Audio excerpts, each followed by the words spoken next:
pakema ahom batu lomo.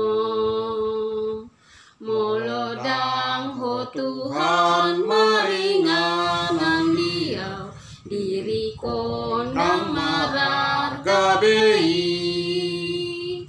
Tumpogos pedison manang sonang tahe, masih gantung tuho sasude. Olan ho hui huton dang bedirikon, togu matu nature. Mendengarkan firman Tuhan, mari kita bersatu di dalam doa. Terpujilah Engkau Tuhan Allah Bapa kami di dalam Kristus Yesus. Saat ini Tuhan, kami telah bersiap untuk mendengarkan firman Tuhan. Kiranya Tuhanlah yang senantiasa menyertai hati dan pikiran kami. Di dalam nama-Mu kami berdoa. Amin. Jemaat Tuhan yang dikasihi oleh Tuhan Yesus Kristus, nas firman Tuhan pada saat ini tertulis di dalam Yohanes 3 ayat 20, dikatakan demikian, sebab siapa yang berbuat jahat membenci terang dan tidak datang kepada terang itu, supaya perbuatan-perbuatannya yang jahat tidak nampak. Jemaat Tuhan yang dikasihi oleh Tuhan Yesus Kristus, terang dan gelap tentu tidak akan pernah bisa bersatu. Ketika terang atau cahaya datang kepada kegelapan, maka kegelapan itu akan sirna. Kegelapan itu akan lenyap. Terang yang dimaksud di dalam firman ini adalah yaitu Yesus Kristus yang disebut dengan kebenaran. Sedangkan kegelapan adalah yaitu perbuatan yang jahat atau kuasa iblis.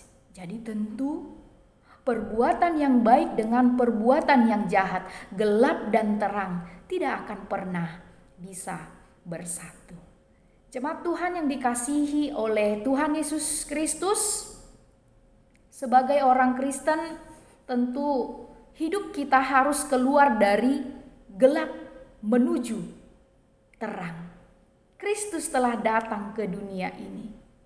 Terang itu telah turun ke dunia ini, yaitu kepada dunia yang penuh dosa atau yang disebut dengan kegelapan. Supaya apa? Supaya kegelapan itu sirna oleh terang yang dibawa oleh Yesus Kristus ke dalam dunia ini. Tetapi masih banyak manusia yang lebih menyukai hidup di dalam kegelapan. Hidup di dalam kegelapan, yaitu mereka orang-orang yang suka melakukan hal yang tidak dikehendaki oleh Tuhan.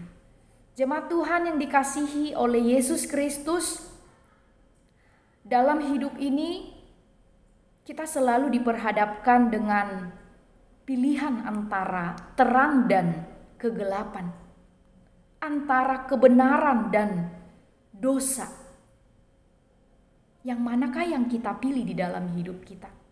Atau di manakah hidup saudara? Hidup di dalam terang atau hidup di dalam kegelapan atau hidup di dalam dosa? Yang pasti orang yang membenci terang itu adalah orang yang hidup di dalam kegelapan. Orang yang melakukan perbuatan-perbuatan kegelapan, dan tentu orang yang demikian akan menuju kepada suatu tempat. Yaitu di dalam Roma 6 ayat 23 dikatakan, sebab upah dosa adalah maut. Oleh karena itu pilihlah terang. Pilihlah kebenaran itu. Pilihlah Yesus Kristus. Dengan demikian Saudara telah melakukan hal yang benar. Saudara telah datang kepada terang itu, yaitu kepada Yesus Kristus. Telah melakukan kehendak-Nya. Yohanes 3 ayat 16b mengatakan, supaya setiap orang yang percaya kepadanya tidak binasa, melainkan beroleh hidup yang kekal. Memilih kegelapan mendapatkan maut, tetapi memilih terang akan beroleh kehidupan yang kekal. Amin. Kita bersatu di dalam doa. Terima kasih Tuhan buat firman-Mu yang kembali mengingatkan kami supaya kami hidup di dalam terang yang telah Engkau ajarkan di dalam hidup kami. Oleh karena itu Tuhan, tuntunlah kami melalui Roh-Mu supaya kami hidup di dalam terang-Mu dan kami tidak hidup di dalam kuasa dosa atau maut, tetapi Tuhanlah yang senantiasa memampukan kami supaya kami memperoleh kehidupan yang kekal di dalam hidup kami dengan kami melakukan hal-hal yang sesuai dengan kehendak-Mu. Terpujilah Engkau Tuhan, hanya di dalam nama Tuhan Yesus Kristus kami berdoa dan mengucap syukur kepadamu. Anugerah Tuhan kita Yesus Kristus, kasih setia Allah Bapa dan persekutuan Roh Kudus menyertai saudara sekalian. Amin.